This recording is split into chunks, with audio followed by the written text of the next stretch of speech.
Hey everyone, we're back. Grassroots Podcast, quarantine style.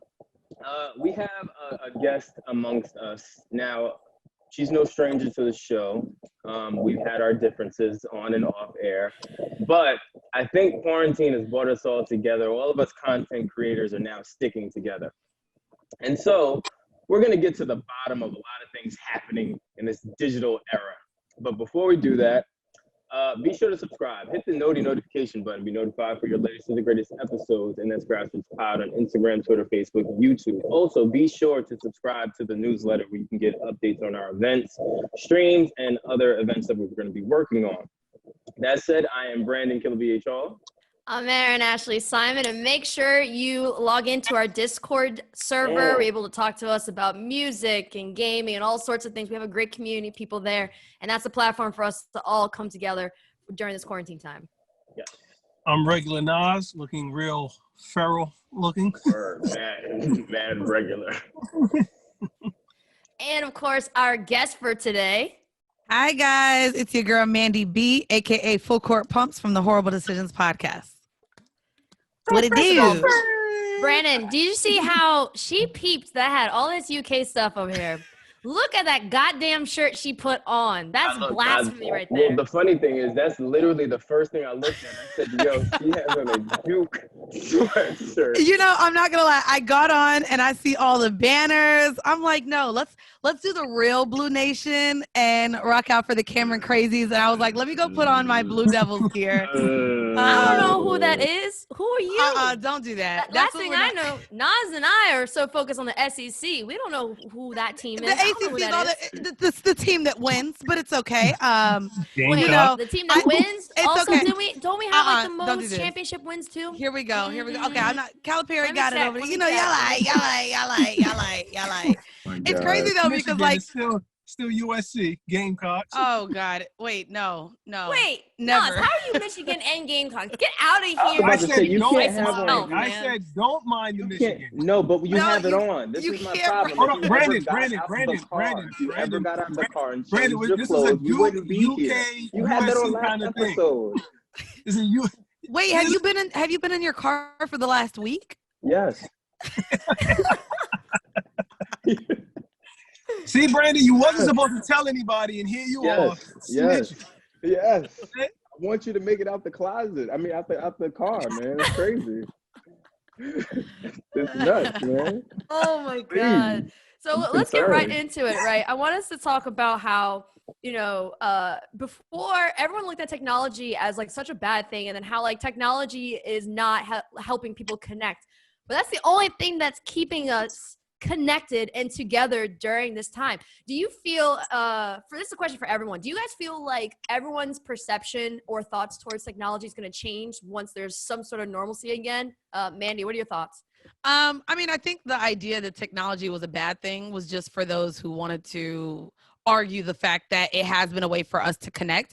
At the end of the day, yeah, you could talk about the social skills of people like not knowing how to meet each other in person, but in reality, I feel like I know a lot of you even just through social media, and we've had actual human interactions that came from social media. So the idea that it was really necessarily a bad thing or hindering social awareness or human interaction, I think is kind of a false narrative, because it actually did bring people closer together. I mean, I know even me with traveling now, I can go to almost any city and feel like I have a friend in that city based off of connecting with them through social media. So I actually don't believe that it was ever a bad thing. And I think that the people saying it was a bad thing were just people to have an argument to have at all. I agree. And, but I kind of agree with E too. I think there's going to be a newfound respect for digital right now. Like if you look at every major Fortune 500 or every company is shifting to remote work access, and/or networks are now trying to figure out ways, just like how we are, to stream shows and put shows up and still stay consistent in a digital age. I think that this is the perfect time for like just people like us, and I think we'll start to have a little bit more value once we come out of it. Concur, man. Y'all said it all. So I don't want to beat a dead horse, but technology is going to end up pushing us and pushing society forward. So it's already been said. Yeah, I mean, we're also seeing so many different things. Like, okay, so we've seen a lot of IG lives. I don't know what it is. Maybe it's the cabin fever, but there are people that usually you would never see this kind of content that are now putting out a plethora of like thirst traps. We're seeing so many behavioral changes in technology. Like, so I guess what is the one thing that stood out to you guys? I think for me is IG lives. I feel like after D-Nice and a few others went on IG Live, like everyone and their mothers are now on IG Live. I mean, I don't follow as many celebrities, but even in just the regular sphere, I guess, of people, I would go on social media and the whole top of my phone would have everyone on Instagram Live. So it's not only the celebrities that are going on live, it's literally the day-to-day person who may only get 3 or 4 people in there, and they're in there talking, and I'm just like, there's only 3 people in here. But that's me. I'll be having like 4 people. I don't care. I know, I did. And I wonder what makes you continue to stay on with 4 people. For that, you may as well just FaceTime somebody. That's true. I mean, I guess then I want to ask you, Brandon, if you're getting 4 people on, why don't you just make like a Zoom chat or make something more intimate? Because to me, Instagram Live, you do have the idea of bringing all of your followers on to engage. And I mean, I guess there is only a small percentage because I think the celebrities are getting everyone to tune in. I know I went on live one time and everyone was like, hey, go see if you can be live with Joe Budden. And I was just like, well, damn, y'all don't want to just talk to me? Why do I have to go on with Joe? Just talk to me, you know? So yeah, I like it though. No, for me, like, but mine varies. Like, I can have 4, and then there's times I'll have 400, 500. Right. Like, you know what I'm saying? The other night I did 7K. I was gonna say that's when Erin's on, because when Erin is on, y'all have a lot together. That was me by myself. That was me by myself. I'm saying I saw 400, but Erin was in with you, so maybe Erin brought it up. No, that was after the fact. That was the tail end. I'm just being messy. That's all. I ain't saying nothing, B. I rock with you. Yeah, Mandii out here sniping Brandon. Listen. I could easily now see. If I wanted to be that guy, I could easily do this. Hey, chill. But because I'm in a better place in 2020 and I care about people, I will not do that to Mandii. But don't make horrible decisions, Brandon. I'm not going to make a horrible decision. Hint, hint, wink, wink. I'm not going to do that. I am going to concede and say, hey, you got me with that joke. You got me. But the only thing, if I'm keeping it a buck, this is only I can literally count on my hands how many times I went live. This morning was 6 with Joe, literally, and it was all of like 6 seconds because I was playing the game and I didn't want to talk. Like, I didn't like it. All of this is new to me. You know what I'm saying? Like, sometimes I just go up there and just kick it, and then I'll go back and look at the views, and then sometimes there's, it just varies. I don't know. I don't really care that much either, though. Sometimes I just be going to chill. Can I ask you guys, as creatives and as being one of the very few podcasts that have been able to monetize, do you view Instagram Live in a certain light because it does take away kind of the monetization factor of it? So that, a lot of people aren't able to monetize, even if they bring all those viewers and listeners, it doesn't really translate monetarily. So that's my only thing too. That's my only thing why I don't go live crazy. Okay. I think it's good promotion. Oh, Wilson, you want to go? Hey, Wilson. Hey, what's up? Did y'all? Oh wait, hold on. Let me trust. I didn't even know you was here. The clothes hangers are back, ladies and gentlemen. Hold on, but do you see the hat? I gotta show people the wardrobe in the back. Yeah. Do you see the conference he's representing? Do you see the hat? Got the clothes in the back. Look, let's not get distracted. Let's chill out. Yo. CC, baby. You know what? I'm not gonna lie. SEC. I thought Grassroots was a little better than this. We got a guy in a car and one in a closet. Like, come on. How are y'all really splitting the money here? Yeah, we just trying to make it work right now. Y'all saw Tory Lane's quarantine radio? Yes. God, I'm so embarrassed by people that I thought were my friends, and I'm sorry if you're pouring milk in your ass. I don't know if we could be friends after this. Too much, man. It's too much. I was thoroughly y'all know me. Of course you would be. I'm cool, man. He's gonna have to continue that after. yo, they're gonna block him from social media is what's gonna happen. You're not gonna be able to keep 100%. pouring milk on naked women and all of Models that's in gonna the change. Like, cooch. yeah, like stuff. we could really get into that. I'm honestly, I don't like it. And I know that sounds crazy. I'm supposed to be a man and all. I get it. I don't like it. I feel like it's so much other things going on. We should be sharing information on more You're supposed pertinent to things. like it. I'm over here supposed to be pro sex work queen, and I don't like it. Like, Yeah. I'm someone who actually like has nothing against sex workers, women who want to engage in things for money. But I mean, it's tasteless right now, and it's actually showing too just how many people literally have nothing else to offer, and so you're not able to go out and have sex for money. So this is literally all you have to offer, and now you're exposing yourself to hundreds, thousands of people for free. Because you may be getting a couple Cash App dollars here and there. You may be getting a few more followers, but you're still like just doing this for what? Yo, But- you but- gotta I look- think you another got- thing But with this women been doing it on IG situation too. though. I think with this situation, There's too, ads it's all over starting to IG. show. It's starting to show like how there's certain celebs and there's certain people that relied on other people to create the content for them. And I think now it levels the playing field for everyone. So it's really seeing who is original, who is not. And also with the monetization aspect of it, I think people have to realize as content creators, and then why Grassroots is continuing to build and grow, is that every content piece shouldn't have a purpose of making money from it. There needs to be your content piece that you make money from, your content piece to keep your audience engaged and to keep your following engaged, your content or something like IG Lives or something to allow people to get to know you, to become loyal fans, and you can have that 1,000 loyal fan concept, which is like if you have 1,000 true fans, they will spend the money and they'll get you more profit. A lot of times people go into it like trying to sell something, and that's not what it is. And there's certain people that are getting are being shown as having that perspective or being fake right now. And you can tell who's actually being genuine and real right now, because all they have is just their freaking phone and camera and are putting it towards their faces, and they're not having those well-produced content pieces anymore. Right. Yeah, I don't like that Tory Lanez. That shit is, be honest with you, is lame to me. I get all that ass I could see on the internet. I could just hold on Instagram. You saying the shit? You saying him getting them It's not- stopping it, or him displaying it? Him displaying it is not original. It's not original. Instagram already said this. He already said, as long as he doesn't show nudity, I'm gonna let him rock. I mean, but he's not the only one doing it. Big Fendi was doing it. He got off. Justin LeBoy has some other, I guess his is called, what is it, Demon Time or some shit like that. Little Duval had the workout video thing, and they shut it down. like that.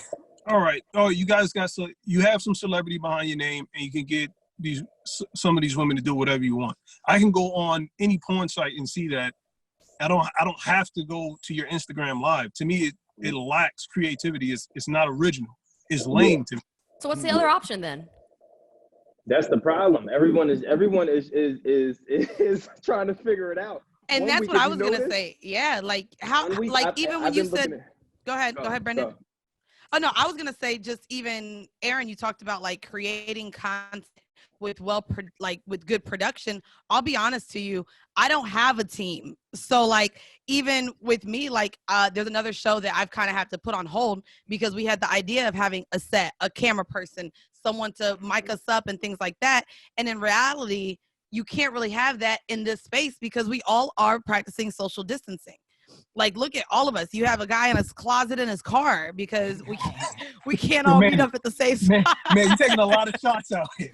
He's taking a lot of shots. I'm just saying, like, you can't really, how well can you produce content if it's not literally on TikTok or with your phone? But I think that people have to understand quality does not mean highly produced content. Quality can be the substance of your content and what your fans want. I think right now people are overthinking like, oh, I got to have it be like this. Oh, if I do just like a film on my phone, it's not going to be enough. That is definitely not true. I've had some janky ass streams when I was playing video games with celebs, but people just like the conversation. I think people have to think more of a basic foundation and think outside the box in the sense of, okay, this is something I want to do. How simple can I make it? And that's what I'm saying. Right now is actually a good time to be a content creator, because you literally don't have to worry about having a high-end camera. You can worry about the format of the content, the storyline, the conversations, the people, the what really, really holds people in. And then later on, when things are back to some sort of normalcy, then you can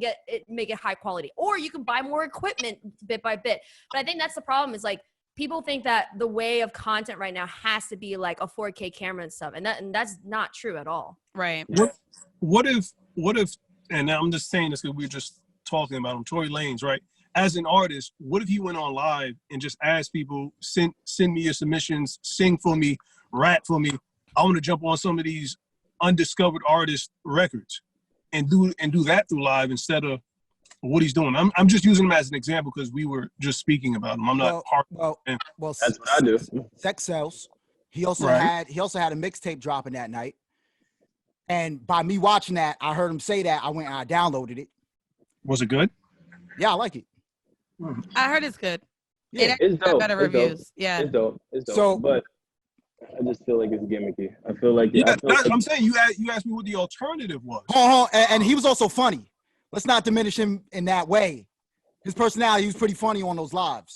But Tory is a funny guy. It's not about funny. It's for me, it's about substance. Like, what is that contributing to a pandemic? And maybe that's too serious. Maybe I'm it made me too happy. deep with it. I know, but then on the flip side, it just I don't know. It just I don't see what you get out of it.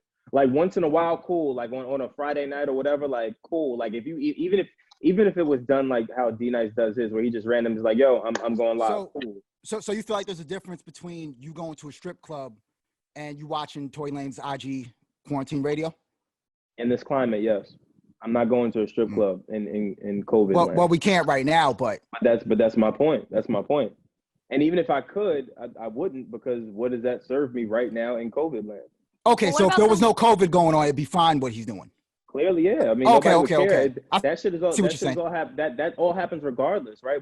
None of us can scroll down any one of our pages and not see some form of nudity, and that could be from a swimsuit, that could be from a friend, that can be from a vacation, it could be your own shit. Yeah. What I'm saying is in this climate, what purpose does that serve in trying to survive as a humanity? I guess, I mean, if I'm going to be someone who can speak up for, I guess, that culture or and I'm not sex work. I'm not yeah, but I would say, I mean, OnlyFans in the month of March went up by 75%. This is how not only a lot of people are consuming because they can't see real people. And this is their way to,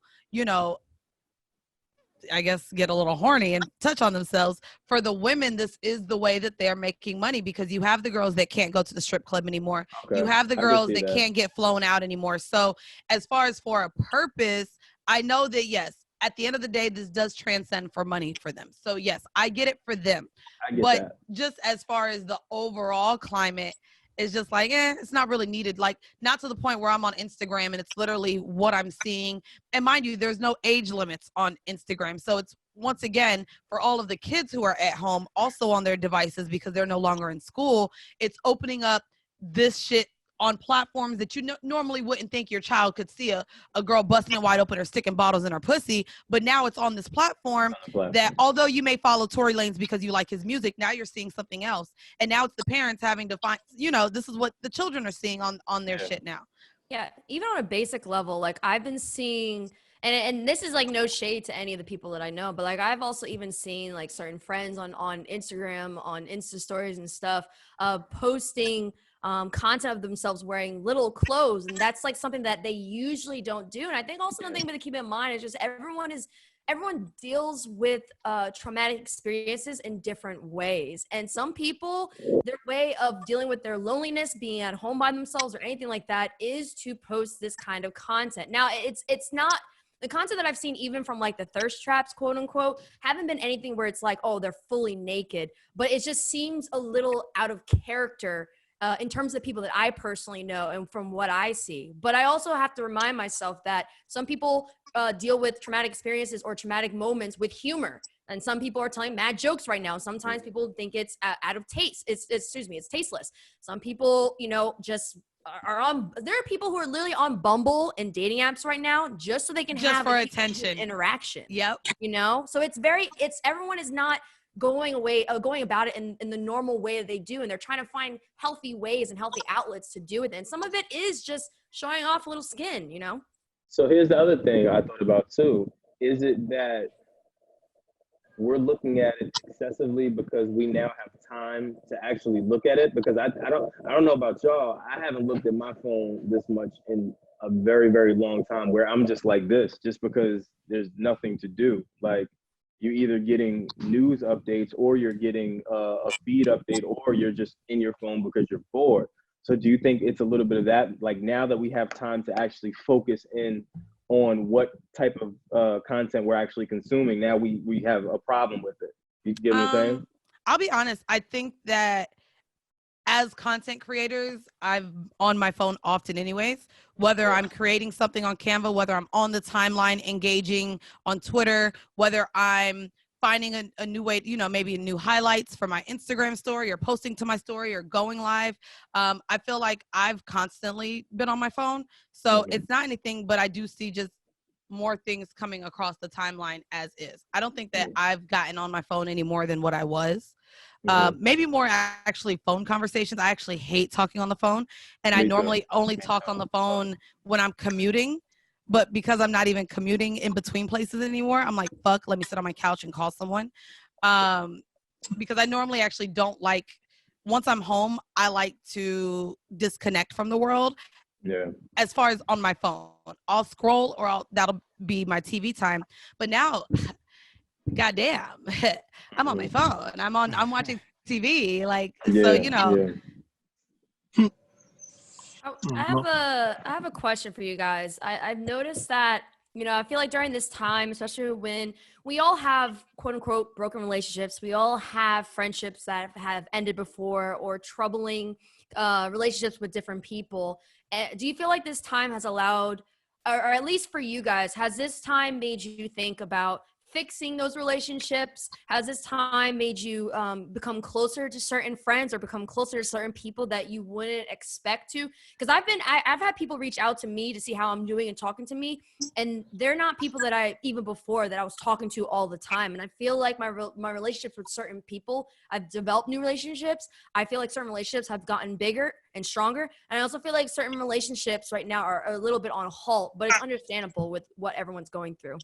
I mean, we've been on lockdown for a month. I think tomorrow, since about March 15th, March 17th, or something around there. It's been 4 weeks. No, nothing has changed with my friendships, my relationships. It honestly hasn't even been that long for people to just, you know, start changing our relationships. I will say I've been kind of judging my friends.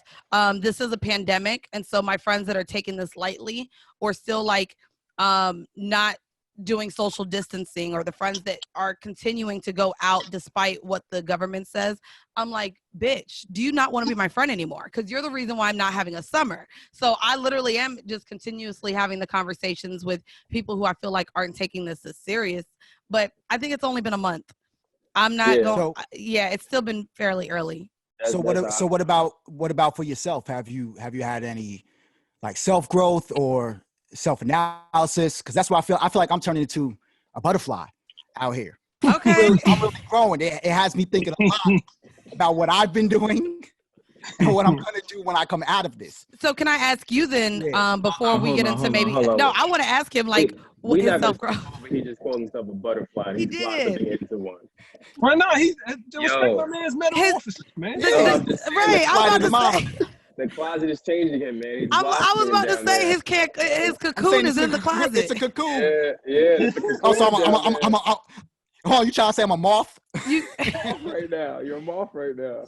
So what have you learned being stuck in a closet during this time? Like what parts of yourself do you feel like you've experienced growth? More so, it has me thinking about things that I've been pursuing. You know what I'm saying? It's making me think about how I invest my time for the most part. So that's me. What about for y'all? Stay down there as much as possible, man. A little bit. How you know? How you notice the down? How you notice the up? No, this is down. Listen, I love that. I love this energy right now, man. Keep that up. It's funny because so ain't nobody else change? For me, No, I mean, I've kind of noticed something about my interaction with men. So I'm going to actually be working on that. Basically, what I've noticed is kind of the emphasis that I had on sexual relationships with men. Yeah. And has anybody tried to slide through during the quarantine? Oh, nigga, but in the first week, I was considering flying niggas up for the $35. I was like, oh yeah, let me put you on a flight. But you'd be a part of the problem. No, but no one got on a flight. I ended up not doing it. But what I did was I actually had to have a self-reflection, because the idea of not being able to be around people, specifically men, and engaging in sexual activity, I saw myself a little bit going crazy in the beginning. And then when I was getting those guys that were legitimately just hitting me up to check on me, I was just like, nigga, I don't want no pen pal. Why are you hitting me up? We can't see each other. And it was in that split kind of second where I had to realize, like, damn, I really don't even try to emotionally connect to really anyone.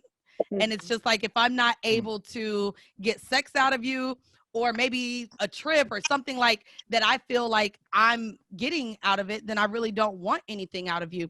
And so it was me taking the step back to maybe realizing why I haven't had a relationship, because I'm putting so much emphasis on the sexual relationship with somebody that now that sex isn't an option, I realize, like, damn, I really just don't do this, Brandon. I just want to say, I told you growth, okay? Listen, I want to say right now on camera, I'm proud of you two. You two right there, you two. Growth, man. And then I think Own negative stuff, man. Nothing wrong with it. I mean, and outside of just connection to other people, I realized kind of how OCD I am with having a schedule. So I literally still set my alarm clock every morning, even though I have nothing to wake up to. I'm setting my alarm. I'm finding hours in each day that I need to be doing something. So like, I'm making sure I don't turn on my TV until a certain time, or if I turn on my TV during the day, this is only done between this hour. Then I have to get on the computer and send an email. Even if I have no one to fucking email, I'm like, wait, I have an email list. Let me send out some graphics. Let me create some graphics. Let me, I even started a podcast called The Rona Report. The Rona Report is literally something not even that I do daily. I maybe drop every day, every couple days. And it's literally just so that I can come on and finesse and practice editing audio. And work on not saying I have a really bad habit of saying so I'm like, okay, if I have to record by myself for 17 minutes, this is where I can focus on how I speak for long periods of time. So I'm just trying to better myself. But yeah. That's dope. I want to know what y'all two are doing. What are you guys doing? Yeah, now? Erin. What are you guys doing? What's happening? Yo, Nas, you want to go first? No, you go first, Erin. Let me get one of y'all go. Gather your thoughts in that small ass car. Nas wearing a wave cap. He's just working on his waves during this. No, trying to Word. So for me personally, what I've been working on was something that I started to work on before, which is more so of allowing myself to open up and allow myself to fully be myself, especially within this entertainment industry. Because even when I was started out, the entertainment industry, the gaming industry, and all of that, there's so many expectations of who you should be, how you should be, and how you should present yourself. And as someone for myself, it was one of those things that I struggled with even before, because like you guys all know, I'm not like a super femme woman, but I'm not like a super tomboy. I'm like a weird in between person. And there are things about myself that I was so afraid of people seeing or finding out and judging me for, which is obviously like how I present myself, my orientation, like all these different things. And I feel like during that time, it was like, Brandon, was it like 2 months ago when I started having the conversation with you? I decided that I'm going to be myself, 100% myself, whether people liked it or not. Because when I was younger, I was bullied for being me, being a nerd, liking video games, all that stuff. And that was something that was always within me, that I was always so concerned about what people thought. Even when I felt like I didn't give a fuck, there was still that level where I did. And I feel like I've gotten to the point where I'm understanding myself a lot more, and I'm understanding like the kind of person I want to be, where I want to go, the growth. And I feel like I'm really getting to the point where I'm not giving a fuck and I'm going to be myself. Because even throughout my entire career, I've constantly have proven people wrong. I've had people tell me, oh, you can't do broadcast, you can't do TV because you're not like the blonde, super femme kind of mold. But then that's exactly what I'm doing right now. And Grassroots Podcast has allowed me to open up and to be like, you know what, I'm going to be my full self, whether people are like it or not. Because I think another thing too is I'm starting to realize that I'm a role model for various people. And especially I'm a role model for Black, Latin, LGBTQ plus people in the gaming and esports space. So it's so important for me to have the best representation of myself out there. But in order for me to have that, I have to be I have to love me for who I am first. And I've been working on that. And honestly, this is the most sound and comfortable and the most love that I've ever had for myself, like for my entire life. And I'm just constantly working on doing more and more and utilizing my content and platform to help others find that pathway too for themselves right now. That's what's up, man. Yeah, we can see it. I've been meaning to ask that brought a tear to my eye. Yeah. Where that at? Did that tear fall on that shirt? Did it ruin it? Don't do that. It ain't never gonna be wrong. Yo, but even that, you got a stylist. That's growth, man. That's important. Like coming from where it was 2 months ago to now, that's important. Again, hats off. Now it's 3 of y'all I'm proud of. 3 of y'all I'm proud of because again, the conversations that I've had with you guys individually to where you guys are now, you can see it. I feel like this pandemic is supposed to teach you stuff like that. It's supposed to teach you to value life. It's supposed to teach you to value things that are really, really important. Things that you thought were important really aren't important. Like, you know, I saw a meme the other day. Someone said, damn, don't you miss the days where you used to wake up and to be able to complain and say, damn, it's Monday. I hate that I have to go to the office. Now you got people saying, oh my God, what I wouldn't give to go to the office. Oh my God, I'm out of a job. What am I supposed to do for income? Like things could be worse. Things could be much, much worse. So not to, again, cut you off, Wylson, but yeah, I salute y'all. That's fine, for real. Word. Nas? I don't know, man. Let's look at this as a therapy session. Are you just trying to figure it out? Because that's okay too. We all trying to just figure it out. Like from content creating to being in this space to adjusting to even wearing a mask. I get freaked out even having to wear the mask because I have asthma and I have a trouble breathing through the mask. So what are you adjusting? I hate the masks. Oh my God. And like with the weather, like my lips been chapped. Put it on the chapstick first, makes it stick to the mask. But then also the fact that going out now, you feel like the outsider by not having a mask. It's like you look crazy if you don't have a mask on to where now the norm is everyone having a mask. I'm not going to lie. I literally feel like I am in a movie at this very moment. Like every time I step outside, I'm just like, shit, is this what the new norm will be? Will we have to ration out our groceries? Will there be lines to only let a certain amount of people in? And then what's been really interesting is seeing the things that we may lose, such as movie theaters, that they're talking about that being something that may never open. You know what I mean? Like, and even the idea of how soon will we have a festival ever again? Will they allow that many people in one space again? And so that's what I'm saying, man. A lot of things that became our norm, I think we may see as not existing anymore. Yeah. This is what I do during quarantine. I just sit back and watch because I never I never went to a festival. I never went to concerts. I never had an urge to go. So when people say like they're gonna lose that stuff, it's to me it's like okay. So let me break it down for you then. Right. You guys had a very successful live show. That is a large gathering of people. Yeah. Imagine something like that never being able to happen again because we're in a space. You guys had, but that's what I'm saying. Pump the brakes on the crazy talk. That's not a crazy talk. That is a social gathering of well over 100 people. I mean, shit. We had a show in Atlanta that we had to cancel that had 700 people that we had to cancel because of the pandemic, and so. Like the idea that even something to that caliber, I mean, we are content creators. So yeah, we're not musicians where we're a part of these live concert halls or things like that, but we still do want to bring our followers to view us live, and we're having crowds of well over 100 people. Right now, we can't have a social gathering past 10. And even before that, it was 50. So I'm just wondering, to the point, if they're even going to cap what we can have as far as our audiences, you know? I think eventually what will happen is there'll be a vaccine, right? And people, or at least a home test. Yeah, either you're going to get vaccinated or you're not. But this is what happens when people don't get vaccinated, whether you believe in it or not. As far as the quarantine and, you know, my perspective, I've always kind of been by myself.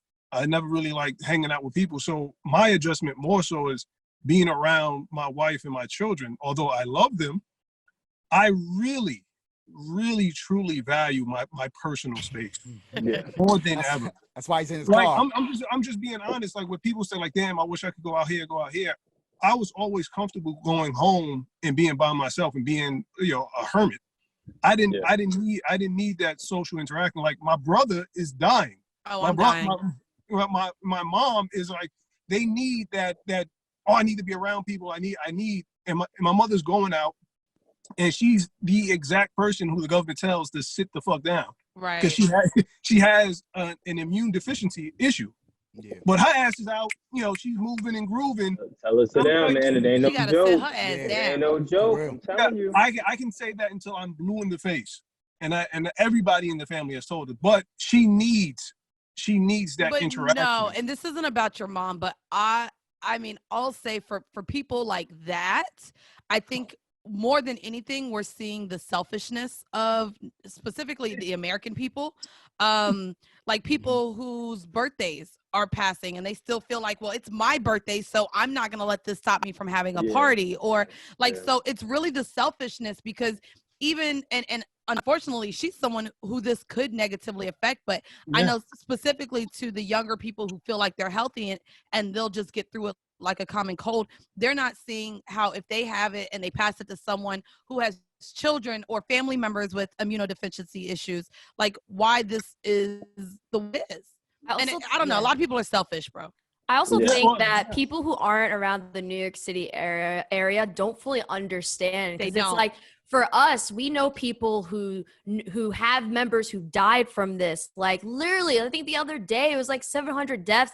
A 12-year-old died. So this area is impacted heavy. You know what this kind of reminds me of? This kind of reminds me of 9/11. Where New York City area was impacted so much from 9/11, and we still remember, I vividly remember everything that happened on 9/11, but I have friends and people who are in like Kentucky or the Midwest that they're like, oh, we can't really remember it because we weren't impacted by it. I feel like as you move farther away from the epicenter and like Washington and even a little bit of California, it's like people are like, oh, because I don't know that many people who are getting impacted. So it's really not that bad, but it's like, no, this shit is really bad. I have friends in Georgia and Florida that are like that. The area group, I feel like we become closer because we really know how real this shit is right now.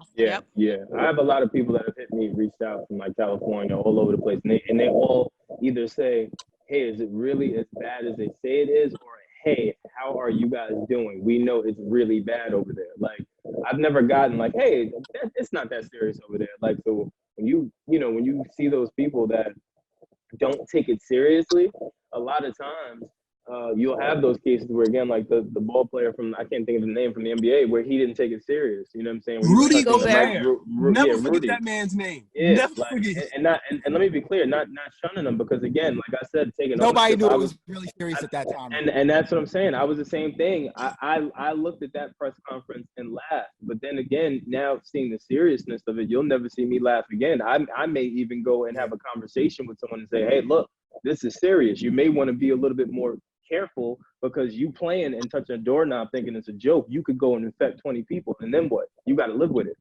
So, I was gonna say we actually pre-recorded an episode, and I had to go back in and put a disclaimer because it was done before it got serious, and I went in there joking. This was when we thought Black people couldn't get it. And remember that? Remember that time? And Oh, so yeah. I They're had like, to- oh, Africa's fine. You All black know, people are fine. And yeah, young you know, people. I'm mixed. So Young I was people. like, oh, I'm good. Yeah. And so I literally had to throw in a disclaimer and be like, hey guys, sorry for the what? Y'all know I don't be liking big words forever, but Yeah. whatever. It was Insensitivity? insensitive. There you go. That Sensitivity. word, bitch. That word. I had to let them know, like, the jokes were made prior to us really seeing just how serious this was. But yeah, we were making all the jokes. And so it is crazy that, you know, he got it. And then I'm not even gonna lie, even when he got it, we were like, but ain't that nigga from France? That's Europe. So he don't really count as being black. And then Donovan Mitchell got it. We was like, oh, that's a nigga. Okay, we can get it. Once Donovan got it, I knew that was gonna spread like wildfire. Right. Like, And the he's moment, young. that's my thing. Yeah. And that was my other thing. He was young. So I was like, all right, they already killed that whole rumor of, oh, young people can't get it and black folks can't get it. I was like, oh, nope, that's out of here. So now what? What we gonna say now? Right. Well, right. now they're saying that black people are suffering from it disproportionately. Yeah, now we're the ones dying the most. Because of the diabetes and all that. My mom got diabetes and Lyme disease. I was afraid to take the mail from her yesterday. Yeah, don't go. Dang. Listen, my mom is diabetic. I haven't even hugged my mom in a month.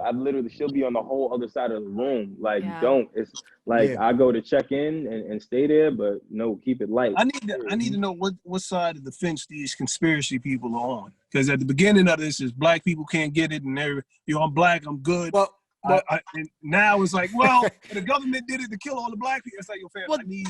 It was all them black people out there throwing barbecues. I was going to say that was based on numbers in the beginning. Stop the barbecues. I mean, I've looked in, my friends keep sending me. I mean, I know the conspiracy theory that's holding the most weight right now is this 5G talk. 5G talk. Yo, I hate it. Come on. I don't care. We ain't got to talk about it. Let's not talk about it. Yeah. Let's. Yeah, can we not get that? Yeah. But kind of going back to what Brandon was saying.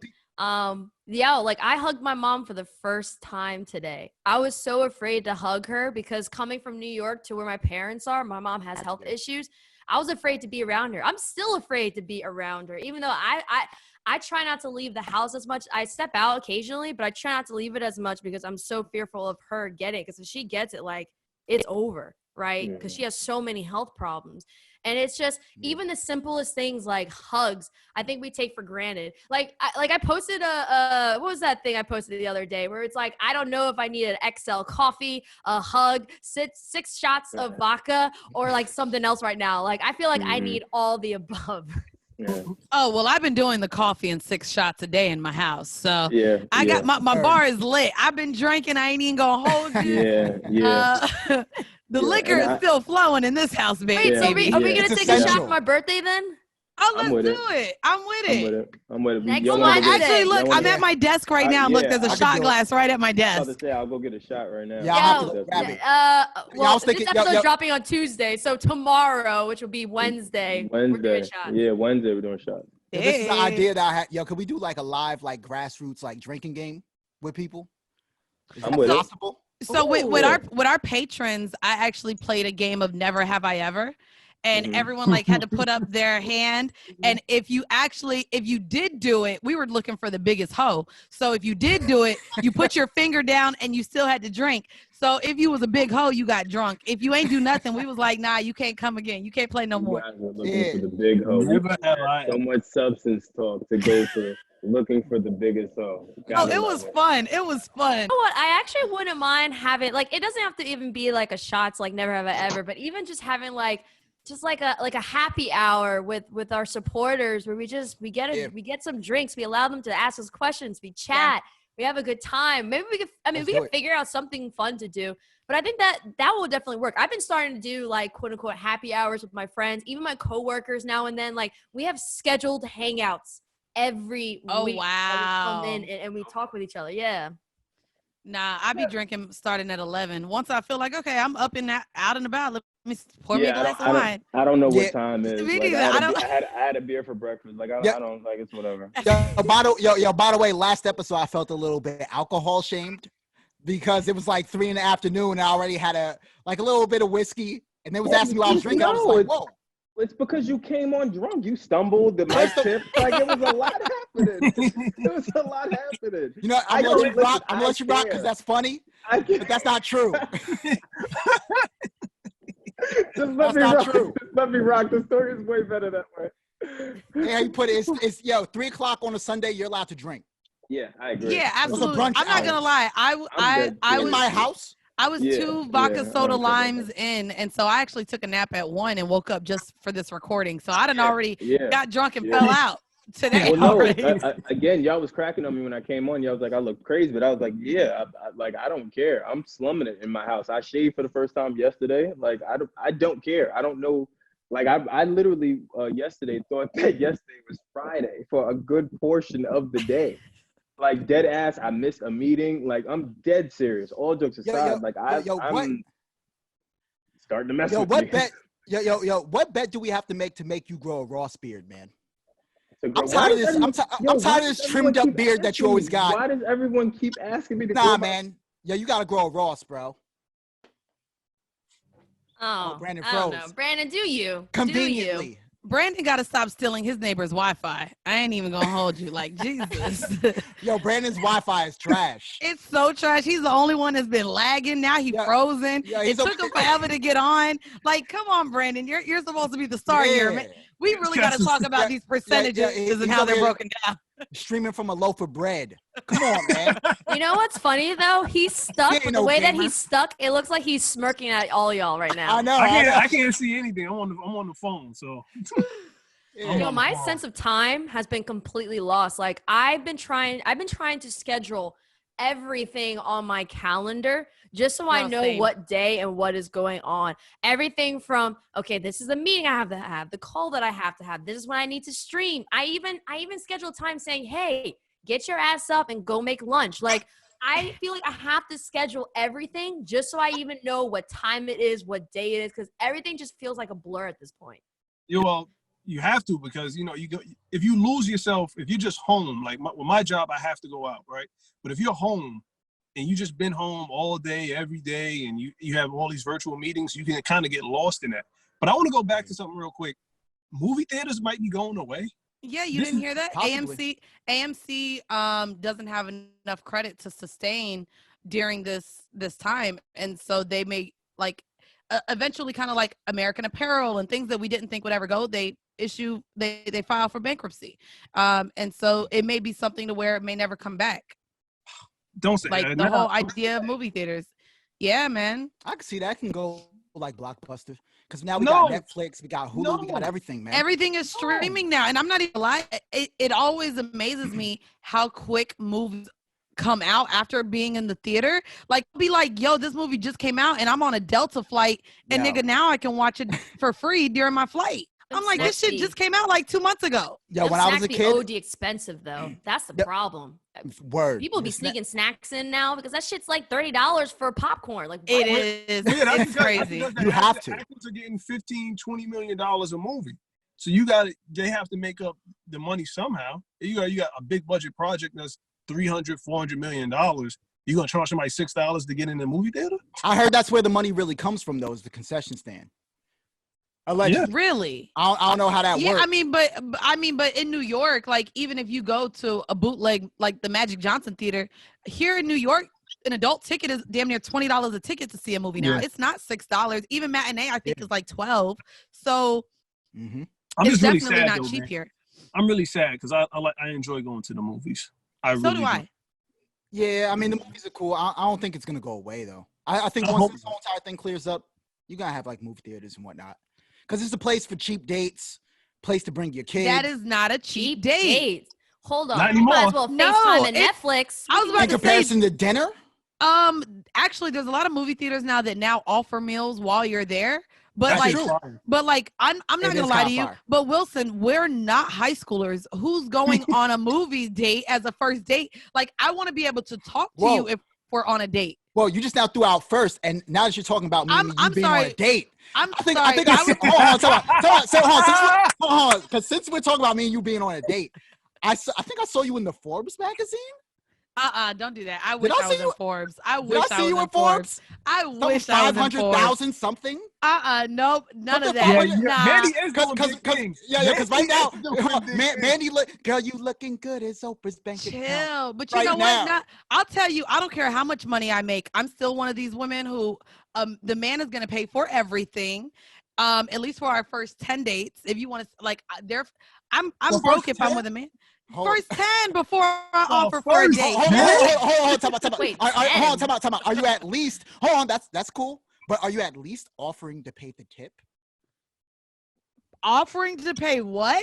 The tip after date number And you're 5? probably paying for my Uber to get me home safe at night. What are you talking about? Hold on, wait. Where did this conversation? For the start? I felt like we record- talked about Recap beer. it, Mandy. Well, Recap what me, you said. well, me Okay, and Mandy so- are out on a date. Okay. Okay, so wait, no. Date That's number not 10. Brandon. So the conversation started because we started talking about possibly going back to what things may be obsolete once this ends. So we started talking about movies again, the cost of going on a movie, A date. a date to the movies, and Wylson said it's a cheap date, and me and Erin were like, no, tickets are at least $20. Yeah, what's a cheap It's very date? expensive. So then I was just said, I that's said an cheap. expensive date. And so I was like, no one wants to go to the movies on a date. You can't even talk. So Wylson was like, oh, then we started talking about being on a date together. First off, I never said first date. First date, that's a no. Alley-oop? But Number no, 2? it's not a date. Even within the first 10 dates, we're still trying to get to know each other. Oh, nah, the movie's definitely, all right, it's a part of a date. Sure. Maybe you go to the movie and then then you have dinner, and now you really need money because now you're paying for the dinner and a movie. Hold on. At that point, it's serious. Now, Let's talk now about let's say you Mandy's guys have a good negotiations. time. Yeah, I was gonna say let's say you guys have a good time and you want to go someplace else. Now you got to worry about that. Oh, and you know it's New York. They Okay. want drinks and hookah, baby. That's Drinks and expensive. hookah. Okay. Sunday brunch. Yo, Brandon. Yeah. All right, so Brandon, you at date number 10, right? Isn't it a custom for the woman to at least offer to pay the Yeah, tip? but by date 10, For the sure, dinner? I may. At least for date- offer. You stop her. You be like, nah, I got this. But see, I'll be honest. I had this conversation. I'm not one of them bitches that's gonna fake grab for the wallet just so that you could tell me no, don't grab. I'm not finna grab because I don't need you to think I'm ever finna pay. If I pay, it's when I invite you out and I say I want to take you here. Otherwise, if we're going out on a date, the man is responsible to pay for it. Now, Hold on, can hold you on. say something? Hold on, now I was gonna say Yeah. something. So if you're in this course, because I'm still kind of He's dumbfounded. by angry. He's fucking triggered. I can see it. Look, date. I can see it. He's triggered. This is gonna be good. This is gonna be good. In the course, if I'm going, that means I got to go 9 for 9 to get to that 10th date in order for you to even think about. I mean, I don't necessarily put a number. Like, I won't say you have to reach the number 10. Like, if we've been hanging for over 3 months, say, and we're really kicking it, and I would say, shit, 3 months is what? 90 days. That's a couple, like a date a week type of thing, I would say, because, you know, you're in kind of heavy. Then by then, maybe I like you. I see you like me. We're going somewhere. Maybe we now have a title. Then I'll pay. I'm not going to lie. I don't believe in paying for dick. So I'm not going to pay to be around a man. So if I'm paying for the date, that's what I feel like I'm doing. So what is the man doing? What's he paying for? Well, that's, you know what? Y'all signed up for this. If we really, gender roles, nigga, gender roles. So let me ask this. Are you one that gets turned off if the man doesn't have the whole entire date planned out ahead of time? Like if he asks you what you want to eat, you trying to figure out how you trying to figure out how broke he could be. No. When I was judging, I went through. Let my man rock. No. I'll break the bank. Hold on now. I'll put myself in debt to impress. I'll be honest. It's actually my issue with dating women. So I'm bi. I date men and women, but with dating women, I never know if. Damn, do I have to pay for it? Does that make us friends? How do you decide like, that? I don't know how to decide with women. How do you That's decide so that? true. So what does it come down to? I don't know, because with women, like when me and my homegirls go out, we split the bill. It's no problem. But if I'm dating you, like, and we're on a date, like I try. It's a mind fuck. I don't know who should pay because I'm more dominant. But nah, bitch, you gotta pay. And I normally have more money, but it's like, okay, fuck. Like, damn, does that mean I have to pay now? And then my whole mantra goes out the window. So I think my rule with that is if you ask me, then you're paying. If I ask you, then I'll pay. If it's just something where we ask each other, somehow that happens. Because I don't know, when women interact with each other, I don't know. It's like this interesting. Why does it's it like even this have to be that psychological thing. complicated? But if we both are like, yo, let's hang out with each other, then we can split it later on. I think with women, like I'm similar. Like if I'm going out with a guy, the first few dates, like it would be great if you could pay for it, right? For me, it's not 10 dates, but maybe like on the fifth one, I don't mind treating that guy if I really like him. I gotta really like him. I'm an Aries. Either I gotta really like you or not. If I don't like you, you ain't gonna hear from me ever again. I gotta really like you. All right, I'm gonna have to stick up for the men here. Hold on. So we have to have all the imagination for the first 10 dates. No. 5 to 10 dates. We have to have all the imagination. See, that's the problem. Why can't we get wooed? No. As a man, you're assuming that the date that I want has to be something that's so out there and so crazy, right? Right, like even a bitch will go grab come coffee over to my place. Even if I go over to your place and we chill. For me, like dates don't have to be an expensive thing. For me, it's all about me getting to know you. If I'm going on a date with you, that means I'm seeing what this can turn to. I'm someone that doesn't waste my time. I don't do dates. If I'm just hooking up with you, we're just hooking up. I'm not gonna spend time sitting there watching freaking Grey's Anatomy with you or anything like that. Like, nah, I don't do that stuff. I do what I need to do and then I leave. If I'm going on a date with you, I'm seeing something potentially with you. So I want to have an environment where I can get to know you. For me, your personality, who you are on the inside, stimulates me more than the outside. So I'm shallow, but I'm with you. Yeah, and with that, she's growth. It's growth. Baby. But yo, we had so much growth. I'm not a materialistic kind of person. You have to understand what your love language is, right? My love language is quality time. Mine too. And words of affirmation. So for me, we're the same person. But see, that's my problem. I still like rich niggas, and them niggas don't be wanting to give me no time.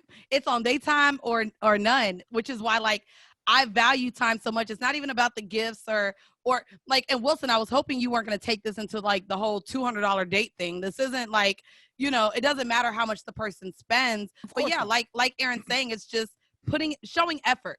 That's it. So he got a chance. He got a chance. No, I already took a shot. Listen, yo, Wylson, you put an effort in. She was like, you make the move. You make the move. You're gonna have to spend money on that Netflix FaceTime. On top of she didn't even want to tell me she was on the Forbes. She was like, I don't know what you're talking about. I wasn't on Forbes, bro. Still, not yet. I'm hoping to make it there. Word, I think we all are. Yo, Brandon, can you put the camera down a little bit? Hold on. Because now I'm thinking about. He has mad headroom, right? It was bothering me too. Mad headspace. See, that's I see how y'all go. If y'all had something in your teeth or anything, if I'm showing mad forehead here, y'all supposed to look me out. I'd be like, all right. Send a text, right? Like send a text. No, that's cool. Hold on, Mandii. I want to ask you a question real quick. Yes. Yeah. Something that's always pondered on your Twitter, right? Here we go. And I'm trying to clean it up. Don't bring up this. We're not gonna bring up this subject. You're married. Just relax. Bring it up. I really want to know because the game sounds dope, right? Because she just switch. A dude has to go 9 for 9 on a date, pay for it, and then somehow she still pegged the stallion. Like I'm still trying to find out how she swindled that. How does that work? She's a con artist. She breaks men down emotionally and then destroys them. And then once she does that, then she says, "Oh, hey, I'll be this person with you." Because I'm fascinated. I'm fascinated how, like, I'm legitimately fascinated how much power and control that is. Did you say peg? Okay, so here's the thing. Yes, I which is what I was even saying with Erin. So when I go on dates with women, yes, I do normally like to take the dominant role in the bedroom. But that doesn't mean that I want to be the head of household. That doesn't mean I want to pay the bills. That doesn't mean I want to fucking no, nigga. Who I am in the bedroom is not who I am outside the bedroom. You're not real. No, nigga, shut up. I'm very real, but the same way, like, your sexuality doesn't define you is the same way I live my life. Like, what I choose to do in the bedroom doesn't necessarily, I mean, and there's a lot of people who are CEOs of Fortune 500 companies that like to be submissive in the bedroom. And so what I like to do there, like, nigga, I don't walk around with my strap. Like, that doesn't mean I'm not real. I didn't say that. So I feel like nowadays there's like the definition of what a role of a person should be in a relationship is not as defined as it used to be. I mean, obviously you used to have the women clean and did all this. The man did this. But because of this sexual fluidity, I like to call it personality fluidity, in the sense that there are some people that, like, one day, like myself, can be super tomboy, and then one day I can be super femme. It's like not being constrained in a box. I feel like that also is influencing the dating scene aspect, because it's like when you ask people sometimes, like, what's your type, it's not as defined as it might have been before. Has anyone else noticed that? I'll be honest, I think it actually goes more so into just where we are. We're in a space where women have the right to vote. We're in a space where women can be CEOs and entrepreneurs. We're in a space where women can bring more to the table than being a wife and being a housewife.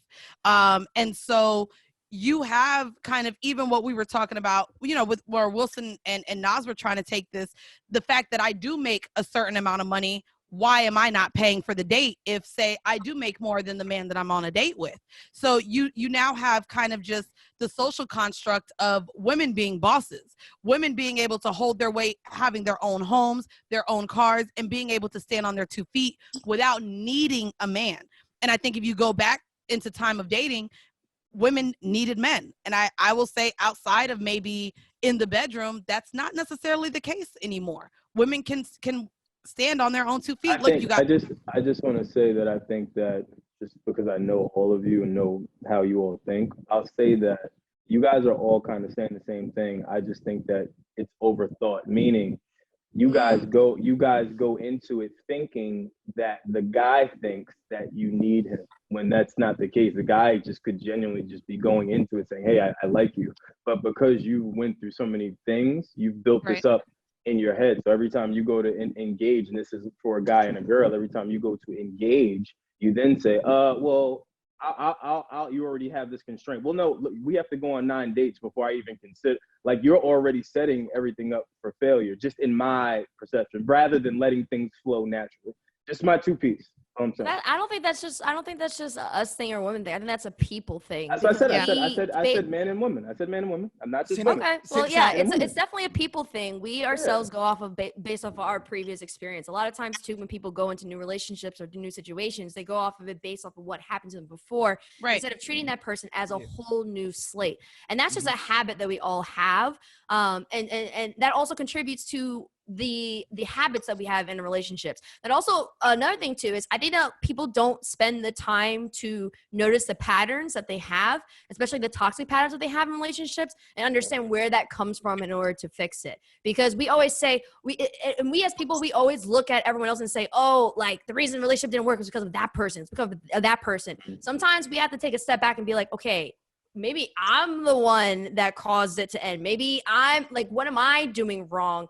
I think that's also another thing that contributes to I guess the processes of how we go about with dating these days too. I mean, and I opened up about that in the beginning, but are there any toxic traits that you guys have noticed in yourselves that it's been something to where, not even necessarily with this, you know, with the pandemic, but have you guys noticed a toxic trait in yourself when dating?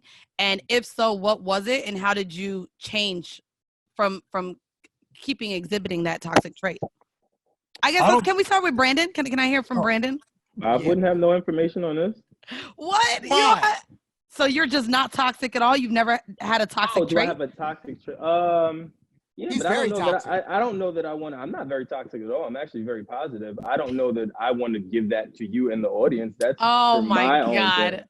Okay, Nas? I wouldn't use the word toxic, but I'm an asshole. 100%. I'm an asshole. Toxic. That's not toxic. I think that could be. Well, how are you an asshole? Well, I do have a smart ass mouth. Like, I know how to push my wife's buttons, you know, but she does stuff that kind of You're want married. something. You're married. Just Okay, hold on. First of all, I don't like all that. Nobody's gonna put the handcuffs on me. Okay. I know. I saw you let down them strings on that do-rag. We get some real talk right now. We get some real talk. No, man. You know what? I think with relationships now, and I want to go back to what Mandy said. I don't have an issue. If my wife made more money than me, I don't have an issue with that. I know some men do. I don't have an issue with my wife. That's not a problem. Money. First of all, black women are soaring right now. So yeah, I don't have an issue. If you want to make more money and you want to walk around with the shoulder pads in your suits and your dress suit, cool. By all means, rock out. How's that sexist? My mom used to why they gotta have the shoulder pads like it's the 80s though, or the 70s? Because it's funny. It was funny, but it's also sexist. Go on. But no, I don't have an issue with it. If you want to make more money and you're on a boss up, you own your own business, cool. But yeah, to answer the second question, the toxic part of my behavior, yeah, I'm an asshole. I do stuff that makes my wife angry. I have a smart ass mouth. So you say things ahead of time that you already know are gonna hurt her, but you say it anyway. I don't. It's not necessarily that it hurts her, but she does shit that makes me angry sometimes. Okay. But that's a relationship. That's a lot of people think that, I've been in this relationship for 5 years, 10 years, 15 years, 20 years. There's no problems. Everybody's constantly changing. We're all works in progress. There's not one person that says, yo, I'm complete. I got it. I'm finished. I know everything I need to know. If they do tell you that, they're bullshitting and they're lying. We're always changing. My perspective that I have now is not the same perspective I had at 24. It's not going to be the same perspective I have at 44. So when people say these things, you got to understand that your relationship is, you constantly have to work on it. And a relationship, all it is whose shit do you want to put up with? Because there's bullshit in every relationship. But whose shit is worth the sacrifice to say, you know what? I kind of fucked up on that. You're right. I was a smart ass. I kind of overstepped the bounds. I apologize. Yeah. Now, I ain't reached there yet. I ain't like a nigga enough for that yet. Like as soon as they do something, as soon as a guy does something I don't like, I ghost him and I'm like, okay, this isn't gonna work.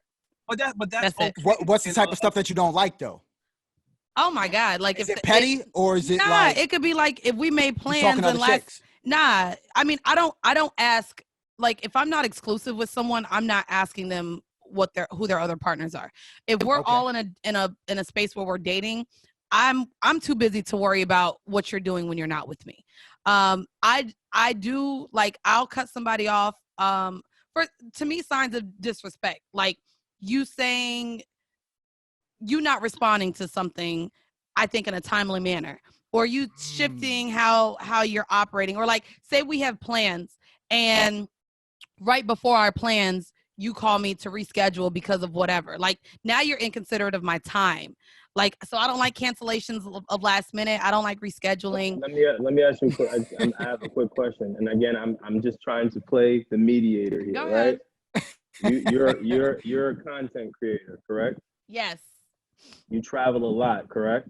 Yes. You also have to strike when the iron is hot and take advantage of opportunities when they're presented at you, correct? Yes.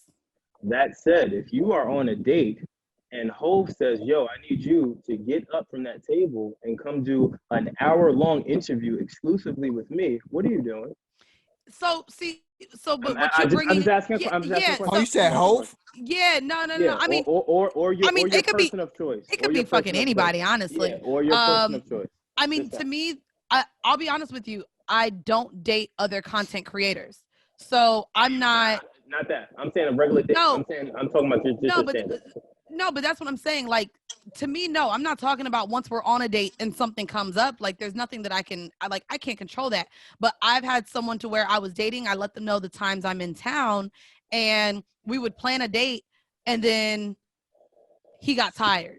Or let's do it another day. I was in the office all day, or like, like stuff like that. Like, especially when, like, I ain't got time for that. No, you're not going to be able to just see me when it's convenient for you. And if this is how we're going to start in the beginning, I feel like it'll only get worse down the line. I do believe that people will only do what you allow them to do to you.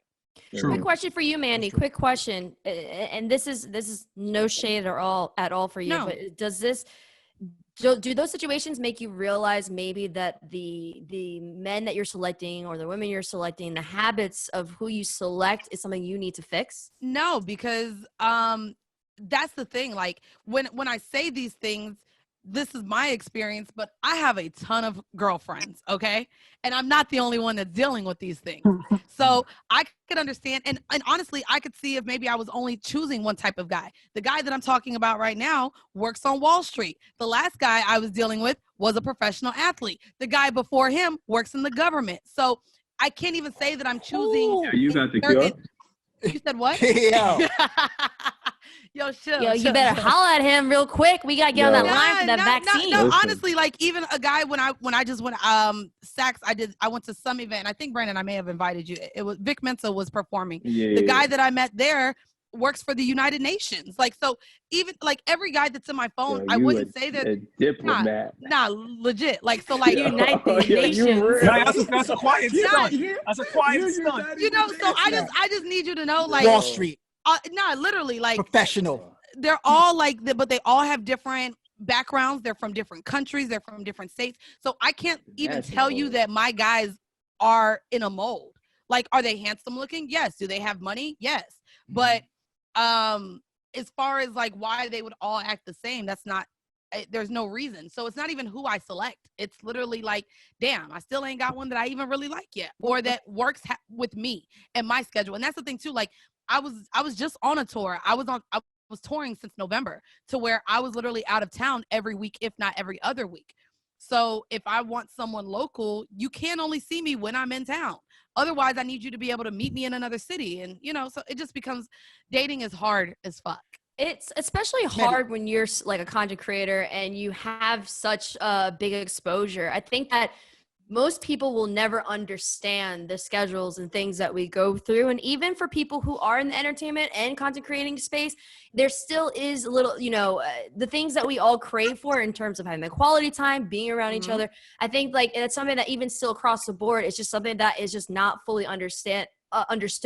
And certain people can handle it and certain people can't. And that's something that I've been dealing with is, in a previous relationship is, even when you tell that person, hey, I travel a lot, I do a lot of different things, are you okay with it? Most people say, yeah, they'll be okay with it, but they really don't understand until they're in the mix of it. And I think that's also another problem too, is when they're in the mix in it, you can be like a year into the relationship, and then that's when they're like, okay, they're not handling it the best way. And then it's also just like, so how do you as someone who is constantly traveling and content creation and stuff like that, like how do you even have those conversations later on? How are you able to reassure that like everything is fine and make that person feel okay? Or maybe that's a sign that you have to just get up and leave. But then, when you have that balance of knowing when to work for it and when to pull, like to really push for the relationship, and when to be like, yeah, no, this is not it. I'll be honest with you. I think that it's extremely hard for me right now. I think I have a ton of things against me, and it's an argument that I constantly have with my friend too, where I've literally had to just like hang up on her because she's frustrated me. But yes, so I have the issue with my schedule right now, but then I do also have the issue where I'm dealing with a lot of the insecurities that a lot of men have. So I have the insecurities that I'm dealing with where I may be making more than you. I have the insecurities to where men are seeing the types of friends I have. They're like, so you just know Joe Budden. Anthony Davis is one of my really close friends. So I have friends with guys that they look up to, or that they're like, well, why aren't you with them? You know what I mean? Like and so then there's that issue. And then I'm not going to lie, one that I argue with my friends a lot about, like I have a really good friend who is also in the podcasting space, and we go at it a lot because it's not even about the intimidation factor or anything. She constantly brings up the content. So yes, not only are all these other insecurities about a guy, but it's also about whether they feel like I'll be private with our most intimate settings, or if they feel like I'm going to share our relationship on my podcast.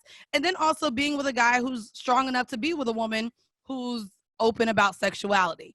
I mean, that's something that, a lot of guys look for someone who looks like wifey material. And for the person who's on stage talking, giving tips on how to suck balls, that's probably not something that a lot of men want in their partner. So it's also the stigma attached to being sex positive and having a lot of money and having friends who are famous. And I just think I have to deal with a really confident man, and there's not a lot out there, I would say personally, I think. I think it's hard anyway, just in the space though. Like, it's hard regardless. For Well, be for all of us. Like, it's not easy dealing with people like us. It's not easy. It's not. Late nights, narcissistic behaviors, mood swings, Megalomania. For real. megalomania. You like. What is megalomania? So if you have a more like you have a narcissist, basically. Okay. Yeah, you're a narcissist. That's also a maniac. Yeah, it's also a But- maniac. Yo, Mandii, I wanted to ask you a question. What are your thoughts on a man's height? And Oh, I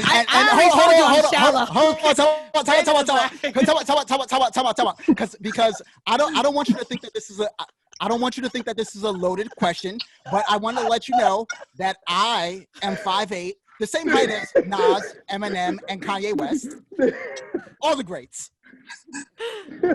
What is your cutoff point, and how tall are you? Yo, he's really going. I'm just curious. Yeah. So I'll be honest. I thought she was the perfect person for this. I'll be honest. But can y'all hear me? Kanye West, Nas, Eminem, 5'8". First off, I wouldn't date any of them. So there's that. I've literally been on Hinge and Tinder and have seen a good looking person and look directly at the height to know if I'm going to match them or not. Hold And on. I You're won't on talk- Hinge and Tinder? Not anymore, just because it hasn't worked out for me. Okay. And how tall are you? So I am 5'1". I will not talk to anyone under 6 foot. But I'm a giant in comparison to you. No. So if we want I to go can back, dunk on you. If She it's like said, no. I know.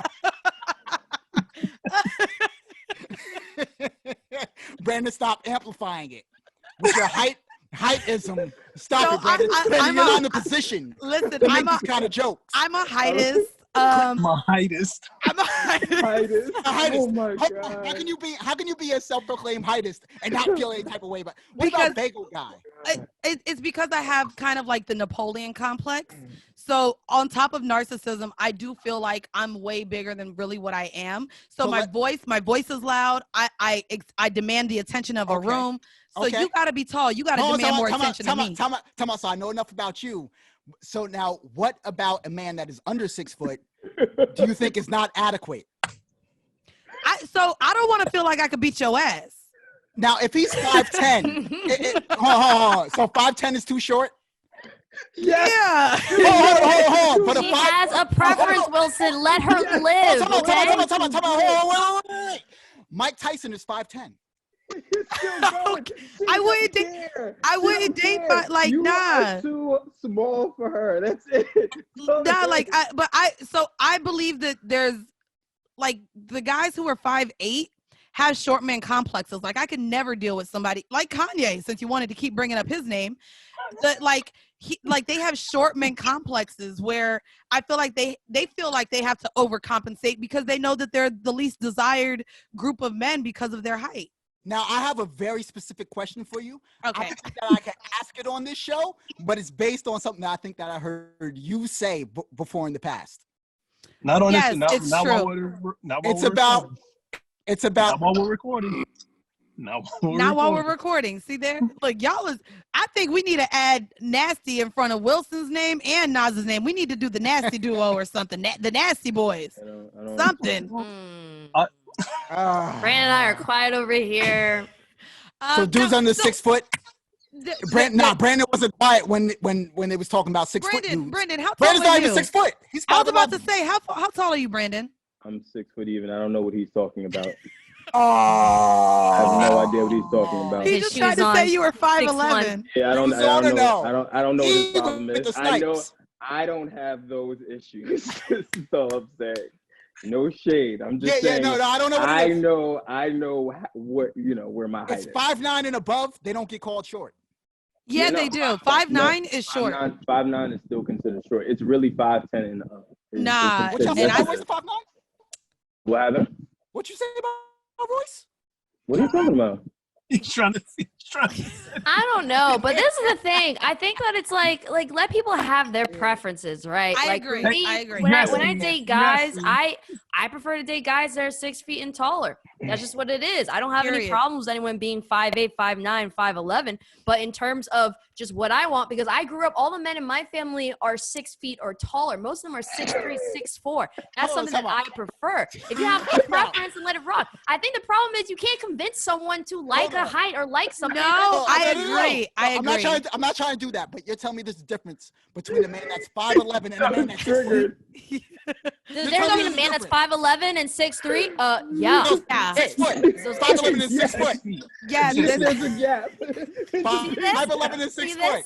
You're down here. He's up here. 5'11" and 6 You foot. can't even see it. He's up here. No, Listen, visually, yes, there is a difference. Like, even for example, is. there's a difference between seeing someone who's 4'11" and 5'5" in a woman. You can actually see and notice that difference. That's true, but 5'11" and 6 foot. Yes, there is. Yo, funny story. Yeah. An inch. Y'all In an Because that inch. means there's an extra inch where I'm looking up at you. I'm out. The I'm way gonna disappear into this Mandy closet. ripped down Wylson, the way Yeah, Mandy ripped him down without even Destroyed me on so many dimensions. The funny part, the funny story, the funny thing that I'm taking away from all of this is the fact that She tore down dudes taller than me. Yeah, but then he kept trying. He's like, well, yo, what if I was like 5'9" and a half? And then if I put Tim's on, she's like, no, sorry, no. Like, no, no, Wylson. No, sorry. Brandon, you 5'11". Stop it. I'm taller than you. That makes the That's cut. true. All right. Hurt just as much. Oh, I do have a question for you guys. Do you think that people, okay, if we're going to talk about preference, right? Let's not just talk about height preference, but even like ethnicity preference, right? Mhm.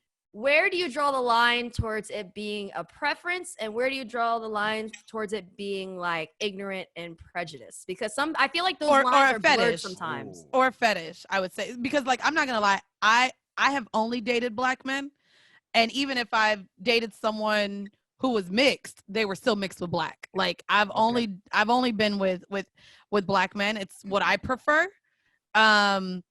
And it's funny because if we're talking about like just preference, I know that you'll get used to it, Wylson. It will come to you. Like I had to get used to being the big girl in the group at one point. I mean, as you guys know, like I lost 80 pounds, but when I would be out with my friends, I would have to realize if someone didn't like me, they just didn't like me. Like it was. Time out. Even big girls get love though. Yeah, that's even a fetish. Short guys is not a fetish. But that's what I'm saying. No, it is a fetish actually. There are people who like I have a lot of tall friends, like my friends that are like 5'9" plus, they like short guys. Like a lot of them. Like, I need an address. Yo, No, you are OG really creepy. Why don't you he's just ask really for hurt. Instagram? Ask He's for an about address. That's to creepy, say, Wylson. He's really hurt by this height thing. You know what? No, This no. Because you know what bothers me about the height thing? It's like the matter of an inch. You about the height thing. There's a difference between 6 foot and 5'11". Trust me, we understand what the height thing is. He said, Aaron, Right, you might right. really need to listen, help him out because he's lonely over there, child. There is a difference. It's called we prefer 6 and above, and we don't prefer 5'11". There's nothing wrong with it. Now, if I said, now, hold on, come out. So now if I said, oh, no, let's say I don't want to date a transgender joint. Oh, we're not gonna have that conversation here Yeah, we either. ain't If going y'all to that water look, right now. Wilson you got to edit that out too. Y'all gonna have a lot of edits in this goddamn. I see it. Hold on. I see it. And if you just gotta mute no, Wilson at this Wilson, point. if you don't, here, I'll answer it. If you don't Yeah. want to date someone because you're not sexually attracted to them, then you're not sexually attracted to them. That's why you are a straight man. There's also pansexuals. There's bisexuals, right? That is that attraction towards men and women in terms of gender, or you could be attracted to people who are trans or not. So for you to say, okay, I'm not attracted to this, to other men, or I'm not attracted to people who are trans, it doesn't mean that you have a problem with them being trans. You just yourself are not sexually attracted. There's nothing wrong. There's with nothing that wrong at with all. that. And I think that's where we get the problem with people thinking that because if you're not sexually attracted to them, that you don't like them. No, that's not what it is. You have your sexual attractions, but then you can also have people that you're friends with who you respect. It's all about a respect level, right? Absolutely. At the end of the day, it's all about respect. Like I say, I may not want to date a guy that's below 6 feet, maybe borderline 5'11", but it doesn't mean that I don't have respect for those who are 5'8" and 5'9". And also people respect you, Wilson. Sometimes I already know. I'll try. Sometimes I'll try and be like, you know what, this guy, he treats me with so much respect, and he's a really great guy, but he's 5'10". You know what? I'll go and try. I have dated guys who were shorter than 6 feet. Not it me. didn't work out because of who they were and also where I was at the time. But it's all about respect level at the end of the day. Exactly. No, I was just making sure that we weren't drawing any lines at preferences, like what's a preference, what's not a preference. Okay, so I get it. A preference is what you prefer, but there's nothing wrong with the people that you don't prefer. You don't have to like everybody. And it's something that I even say, like bringing it back to even content. Like I know for a long time, even with our podcast and my co-host likes to read all the comments. And anything bad or negative that was said about us on YouTube, SoundCloud, she would come the next day and, okay, we shouldn't do this anymore because we got a bad comment about it. And at the end of the day, I had to and I'll be the bad guy on the show, but I literally don't put out content to please everybody. And when you get to realize like you will never please everybody, there's somebody that may listen to this podcast and only side with Erin and not even really like anything that Brandon has to say, but you know what, they're still going to tune in. And at the end of the day, every take that I make, like we live in a free country, so I'm able to say things that, yes, I know a lot of people are not going to agree with. We have a whole audience and I'm very transparent. I know Brandon, may not want to share certain things or preferences with himself, with his audience. And however, like myself and with my audience, I've been extremely transparent. I've talked about being pro-choice. I've talked about dating married men. I've talked about a lot of things that maybe the average person would absolutely not agree with. So like, that's where you have to look at when you're thinking of preference and prejudice and all those things. Like at the end of the day, not everyone is going to like everyone. Not everyone gonna like your little ass who's 5'8". You know what I mean? It's okay. That's true. The more you know. Sometimes it's like that. Oh, also, I want to quickly bring this up too, just because, we don't always get people who are, amongst the LGBTQ plus community. So I think it's super important that we educate, especially with how, homophobia is such a rampant thing in the Black community. Right. How have you been able to deal with the fact that, you like men and women and dealing with those stereotypes that go around it, where people assume that if you like the same sex, it's like, oh my gosh, like, are you attracted to me? And it's like, no, like there's still that preference component to it. So I'll be honest, the same way we were talking about dating and double standards, unfortunately, bisexual women don't really feel the wrath that, a gay man will or a bisexual man will. So I and that's actually what I would love to create with my platform, is kind of that safe space for men to be as honest with their sexualities as I think we're given the right to at this, in this space.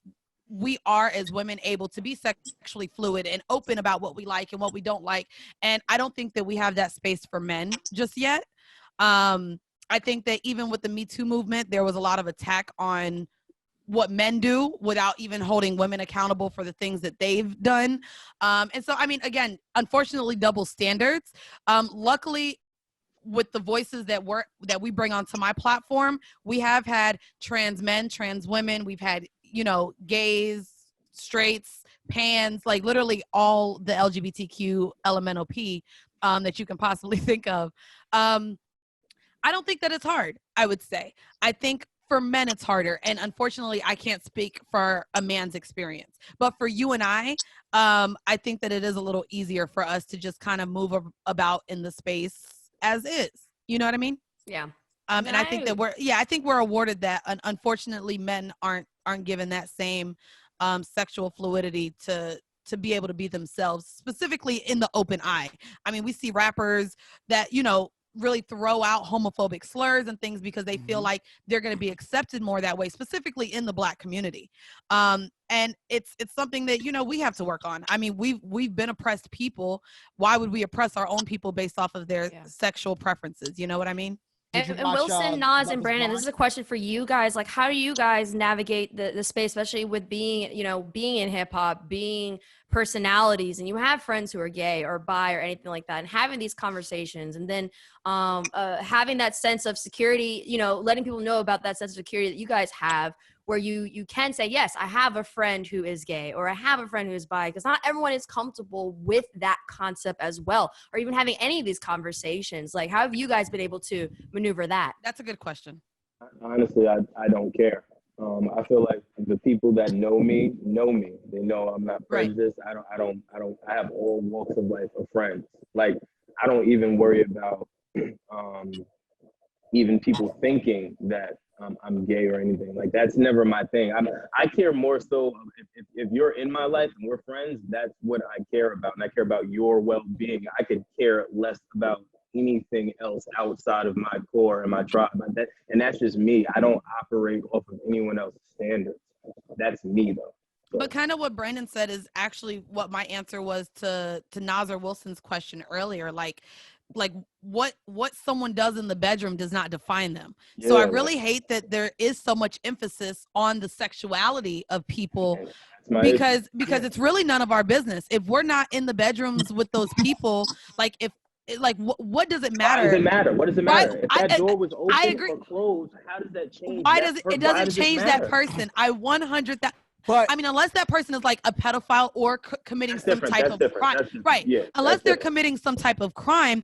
But as far as the sexual orientation of a person, that doesn't define them. And unfortunately, in society now, we do define people by their sexuality, which is bullshit. see, now what I've seen on the show Insecure, Right. when that dude was gay or he did some gay stuff in the past, the woman judged him. And then when I watched the show Love Is Blind recently, did you watch that? Absolutely. And the woman did not judge him. He was more in a place of insecurity with his own sexuality that he felt the need to keep it as a secret because he wasn't comfortable with who he is. And I'll be honest with you. So you think it was the secret that made her? You said what? But she also that show's been out for a minute. What show? Love Is Blind. Oh yeah, it's already over. Yeah. Like the season is over. Yeah. Oh, okay. I just want to make sure. But you don't think that she would have judged him at all if he would have came out up front and said that to her? But see, this is what I'm talking about. This is what I'm talking about, Erin. You and I, if we tell a man or a woman, hey, just to let you know, I like both men and women, we don't really have the same response, unfortunately, as what men have. But you're talking to a woman, I would be okay with dealing with someone who has experimented or identifies as bisexual. That doesn't bother me. I would prefer someone to be open and honest with their sexual past with me so that I know if I want to move forward. Unfortunately, we don't allow men to be honest with their with what they've done sexually. So a lot of times there are women who are out here engaging with men who may have dealt with men before, but they're not going to say it because they're scared to be judged. Mm-hmm. So that's what I'm talking about as far as a safe space. And mind you, that conversation only needs to be had if we're about to have sex or if we're trying to get to know each other. It's not a conversation that, like, if me or Brandon or you guys walked into a boardroom or ESPN called y'all up or EA or whoever wants to have a meeting with you, Erin doesn't have to go into that meeting and wave her flag and say, hey guys, I eat coochie. Like, it's something to where it shouldn't. I'm sorry.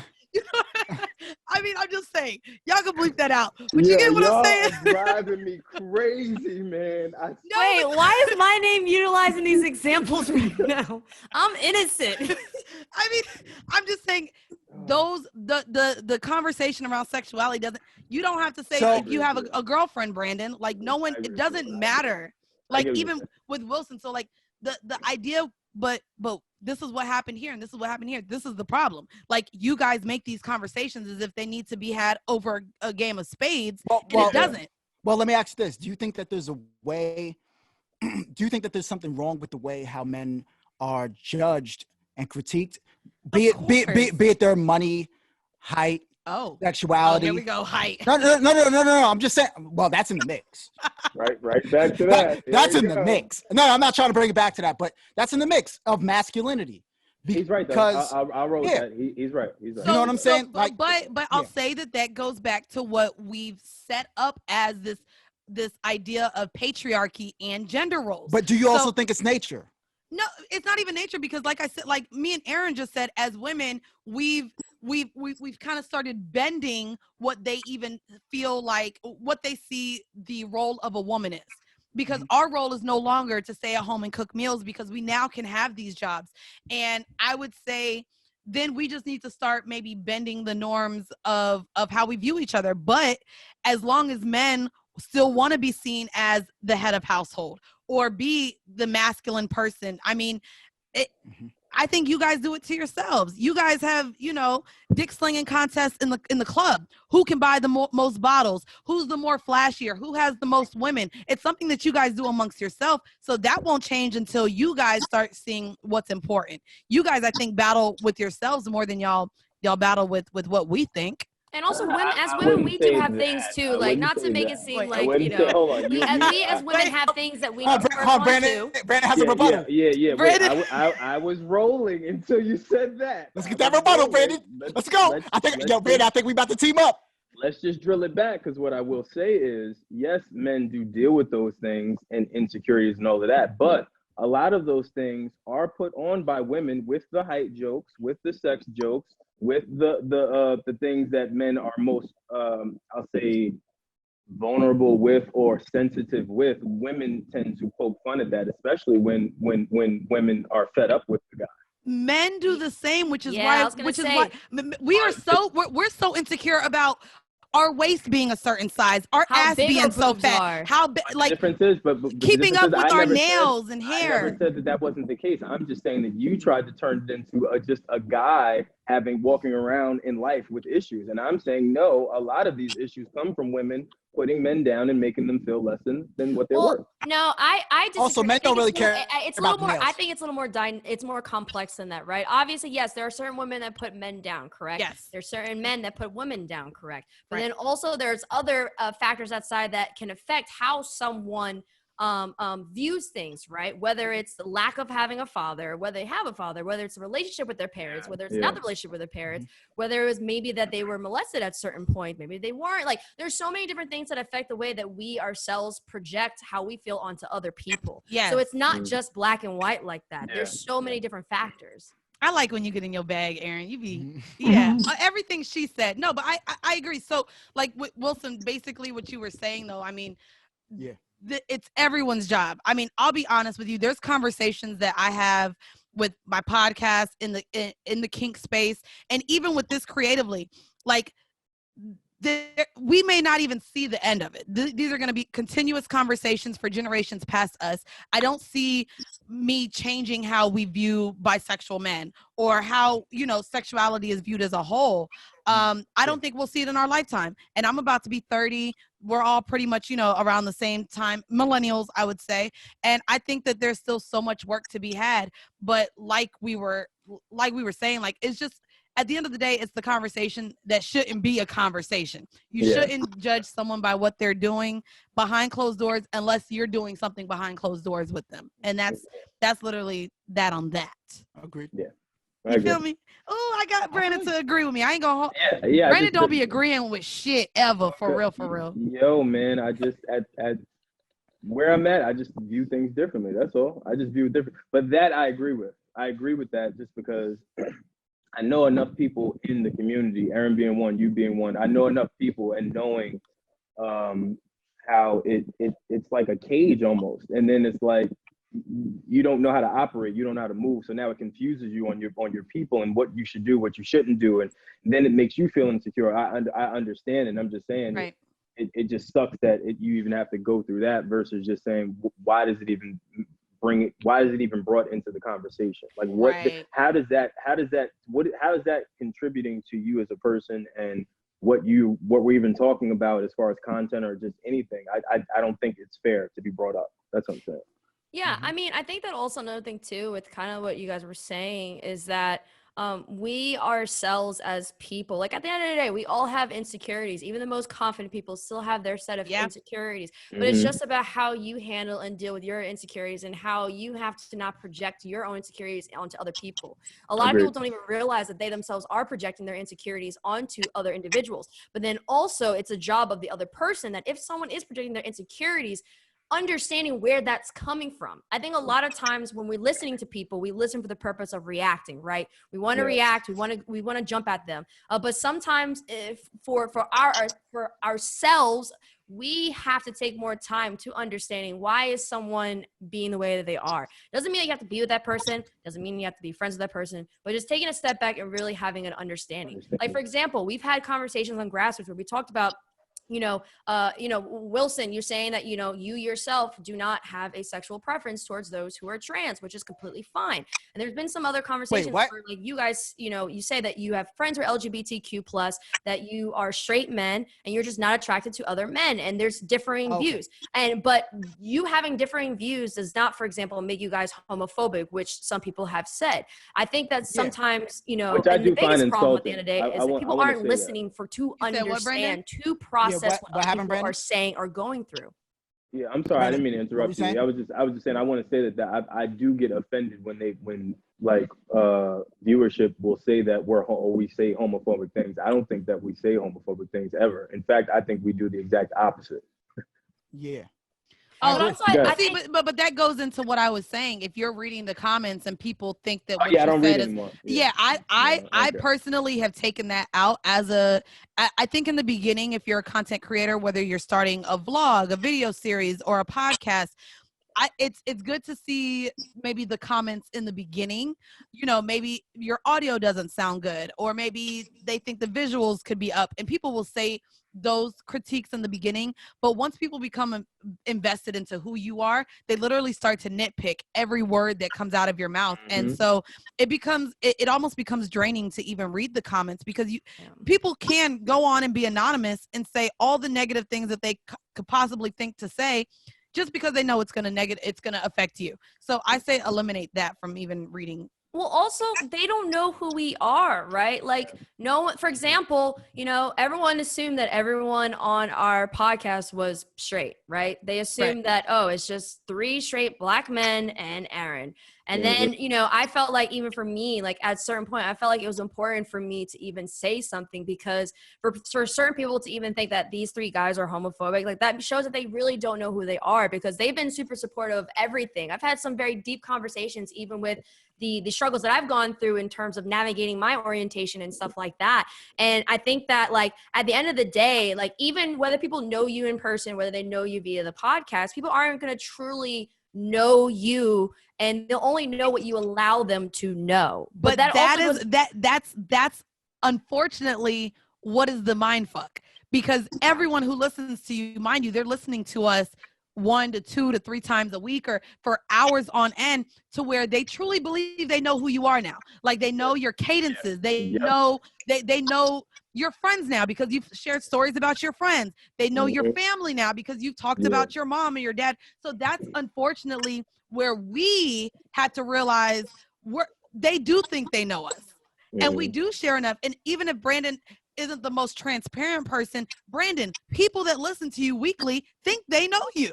Well, I factor that in. Let me be clear. What I'm saying is I'm just realizing, for me, it's not that I don't share. I think I've shared a lot. Like, even being on camera, for people that know me, this is a lot. Like, I was always a background guy. I've never, even though outside of being with Joe and Hype Man and all that, that's different. But even for that was a lot. I turned that down. He said, no, we need to do this. Like, if you know me, it's never been about that for me. But for me, it's more so,